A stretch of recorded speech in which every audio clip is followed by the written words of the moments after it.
Elira, The End of Magic. Kerajaan Avaris bergantung sepenuhnya pada sihir. Selama ratusan tahun, sumber sihir menjaga cuaca tetap stabil, tanah tetap subur, dan makhluk berbahaya tidak pernah menembus perbatasan. Semua berjalan aman karena kekuatan itu terus dipaksa bekerja. Masalah muncul ketika sumber sihir mulai menunjukkan tanda kelebihan beban. Hujan turun tanpa henti di wilayah utara hingga menenggelamkan desa-desa. Di selatan, tanah retak dan mengering dalam hitungan hari. Gunung yang selama ini tertidur mulai memuntahkan panas, dan makhluk-makhluk sihir keluar dari celah tanah menyerang pemukiman tanpa kendali.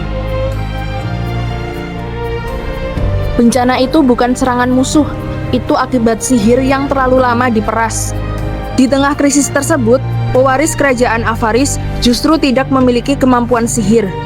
Putri Elira Avaris, satu-satunya penerus tahta, tidak pernah bisa mengendalikan energi apapun. Sejak kecil, setiap ritual yang ia jalani selalu gagal. Setiap upaya menghubungkannya dengan sumber sihir berakhir tanpa hasil. Padahal, hanya darah kerajaan yang mampu menenangkan kekuatan tersebut.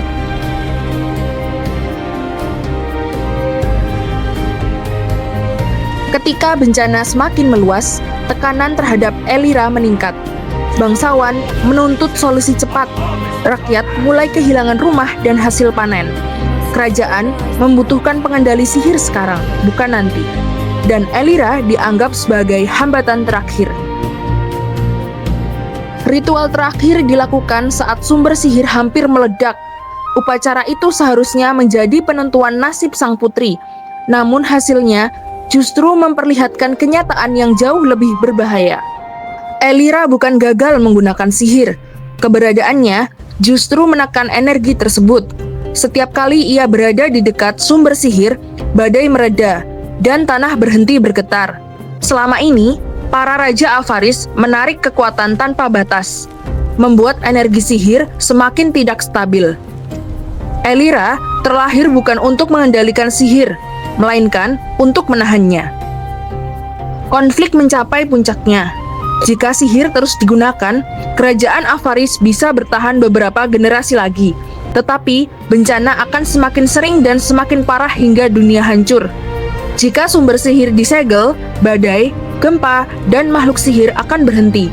Tetapi, seluruh sistem kerajaan runtuh seketika. Elira menyadari bahwa tidak ada pilihan yang aman.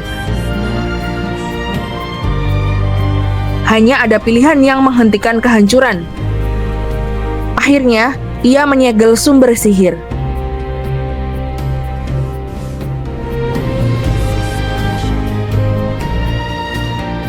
Badai berhenti, tanah kembali tenang, gunung mereda. Makhluk-makhluk sihir lenyap bersama sumber kekuatan mereka. Dunia tidak lagi diserang oleh kekuatan yang tak terkendali. Namun kerajaan kehilangan segalanya. Sihir menghilang, bangsawan kehilangan kekuasaan. Banyak orang menyalahkan Elira atas perubahan besar yang mereka anggap kehancuran. Padahal, kehancuran telah berada tepat di ambang pintu. Putri Elira tidak dikenang sebagai penyelamat yang dielu-elukan. Ia dikenang sebagai penguasa yang mengakhiri era sihir. Namun dunia tetap ada karena ia memilih menghentikan bencana, bukan mempertahankan kekuasaan.